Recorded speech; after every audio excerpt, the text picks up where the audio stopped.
પૈસાદાર સુખી જે બેન છે એને એકવાર વિચાર આવ્યો કે હું મારા બાપાના ઘરે જઉં કે મારી બેન પણ એના હારે હોય, ઈ જાણે બાપાના ઘરે આવે તો હું મારા હારે હોય. એટલે લગ્ન કર્યા તેનું બે બેન પણ ભેગી નથી થઈ. એના ઘરવાળાને કીધું કે હાલો ને મારી બેન પણ ફલાણા ગામમાં છે, હાલો ને આપણે ગાડી લઈને જઈએ અને મળી નથી હું આ લગ્ન ક્યાં દીધું નહીં. અને એ કે કાંઈ વાંધો નહીં, હાલો.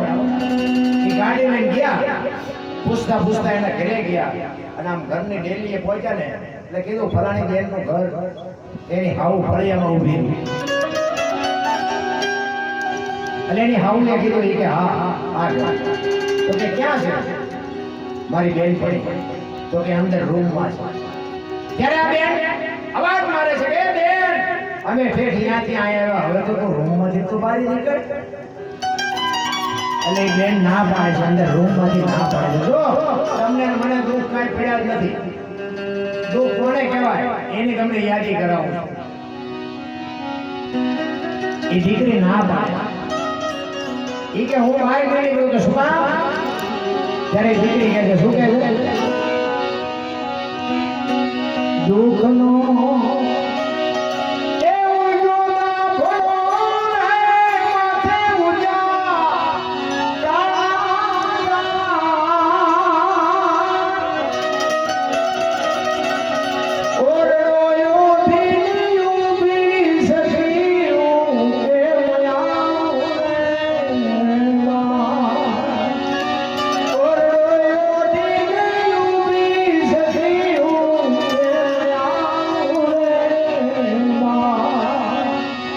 વિચાર તો કરો. ઈ કે હું આ ઓરડો ઓઠીને ઊભી છું, બહાર આવી કોઈ નથી. વિચાર કરજો એક દોરાનો તાંતણો જો એની માથે ન હોય એની માથે દુઃખ કેવડું છે. શું તમને મને દુઃખ પડ્યા? ત્યારે એમ કે છે કે પણ અહીંયા બધી આપણે બેનું છે, કોઈ જણ નથી બહાર નીકળીને. ઈ કે તારે મને જોયો હોય તો બારણાની કિરાડથી જોઈ લે, બાકી હું બહાર. બાપુ ખાનદાની જેનામાં છે ને એને તો બધી કોઈથી નડે. તો કે પણ તું બહાર નીકળ તો શું વાતો? ત્યારે એ બેન પાછી કહે છે નાનું નાનું એ જે નાનણી રે મારી હાઉ માથા.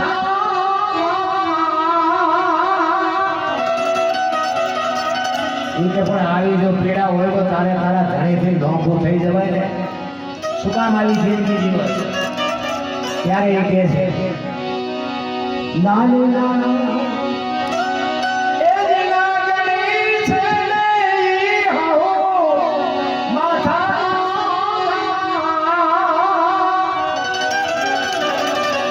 કાયર છે મારો કંથડો સખી કેમ આવું રે માં. કાયર છે મારો કંથડો સખી કેમ આવું રે માં. એ માવણીઓ છે કે માને પૂછ્યા સિવાય પાણી નથી પીતો, એની પાસે શું મારે ફરક? દુઃખ તો બાપુ ચારે બાજુના જેને વંટોળિયા હોય ને એને ખબર હોય. તમે નું તો માયા વગરના રોઈ છે. ત્યારે ઓલી બેન કહે છે કે પણ તો આવું શું કામ જીવસ મરી જા કે નહીં? મરી તો આ મરતા તો આવડે કે નહીં? અને કેરી બાપુ આ ભારતની હારી નારી એમ કહે છે કે મારા ફૂલડા જેવા બે છોકરા છે ને, મને જે હુકા લુકા બટકા આપે ને એ મારા છોકરાને ખવડાવીને મારા છોકરા ગળે હોય ગયા હતા નથી મરી. અને હું કદાચ મરી જાઉં ને તો આ જગત મારા બાપના નામ ઉપર ડાઘ બેરે કે એને કઈ કાળું કામ કર્યું છે એટલે મરી. મર્યા પછી એ મને હક નહીં દેવા દે. ઈ રોતી રોતી કે છે જીવવા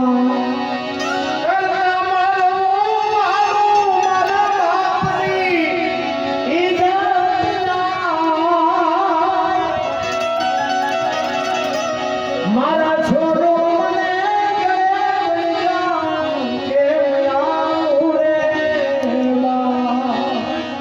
હું આ મારા ફૂલડા છે ને આ ફૂલડા હાટું જીવી રહીશું. મને ખબર છે કે આવું જીવી શું કામ હોય. વિચાર તો કરો મારા રામ. આપણે એક ખાવા અડધી કલાક મોડો મળ્યો હોય તો આખું ઘર બાપુ ધરતે લગાડી દે. અરે શું તમને મને દુઃખ પડ્યા ભલા મને. ઓલી બેને બહુ હાજી કરીને તો ઈ બેન કહે છે કે હું બહાર તો નહીં જાઉં. પણ બાપુ છેલ્લી મારી વાત સાંભળી લઈ. બાપુ અંદર બેઠી બેઠી કહે છે કે મારું મોત આવ્યા પહેલા મારે મરવું પડશે એ મને ખબર છે, પણ હું મરી જાઉં ને પછી કે તું મારી કારણે આવજે બાકી મારું મોઢું હું તને બતાવીશ નહીં. અને હું મરી જાઉં ને એટલે મારા ઘરે ન આવતી, સંસારે આવજે. અરે બાપુ શું દુઃખ પડ્યા છે આ દીકરી. તેની દીકરી છેલ્લી ઘડીમાં કહે છે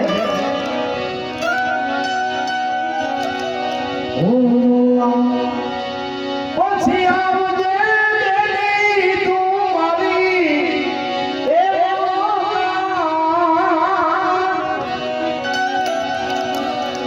મહાને મારી રાખો તીર છે કે આવું રે. બાબુ વિચાર કરજો. છેલ્લે ઘડીમાં કહે છે મારા દુઃખના આંકડા તું નહીં કાઢીએ, હું મરી જાઉં ને પછી તું આવજે. આ ઘરે નો આવતી સંસાને જાજે.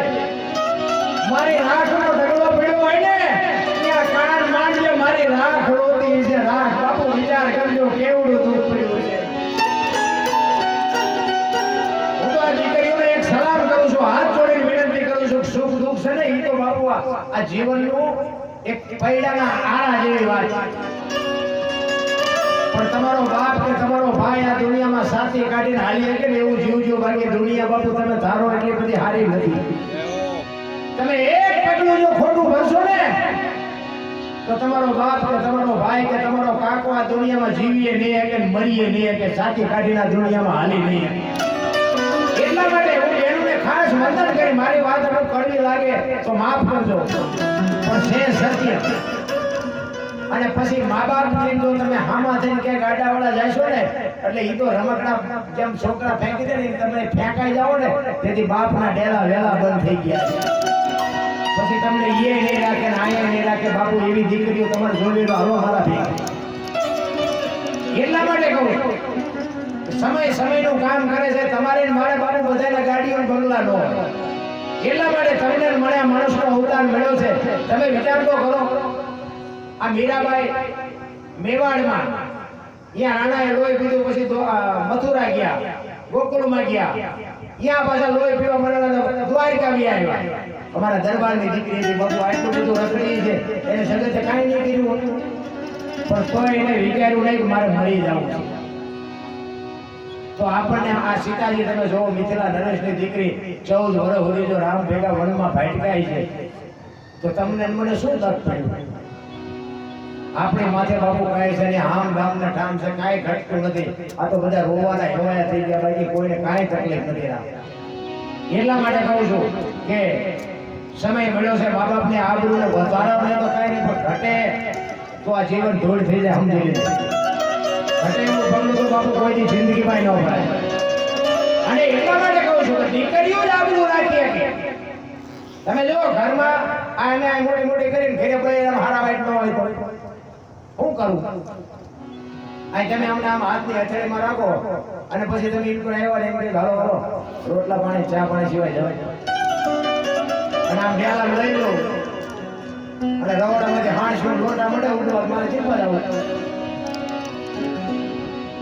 ઘરે બાપુ ઘરનું માણસ સારું હોય ને તો એટલે ઘરની આબરૂ તો બાપુ બૈરું જો હાચું હોય હાચવી કે બૈરાને જો બોલ હોય તો બૈરું બોલે ના. સંસ્કાર જો બજારમાં મળતા હોત ને તો પૈસા વાળા છોકરા આપણે હાટું કાઢી ન હોત. એમ સંસ્કાર નથી મળતા. માના લોહીમાંથી મળે, માના ધાવણમાંથી મળે. માએ જો એવું સંસ્કારનું સિંચન. તમે વિચાર તો કરો છત્રપતિ શિવાજી મહારાજને જીજાબાઈ રામાયણ ને ગીતા તો વગાડીને પાઈ દીધી, પણ કોઈ માં એવી હોય તો પોતાના દીકરાને ઝેર પાય. શિવાજીને જીજાબાઈ જરા જરા જરા જરા જરા જરા જરા જરા ઝેર આપતી. શું કામ? કે દુશ્મનો કદાચ એને કોક દીક કઈક દગો કરીને ખોટું ખવડાવી દે ને તેથી મારા દીકરાને ઝેર પડાવતા આવ્યું હોય તો મારો દીકરો મરે નહીં. અરે કેવી જનેતાઈ હોય છે ભલા. એટલે સવારે છેલ્લી ઘડીમાં કહે છે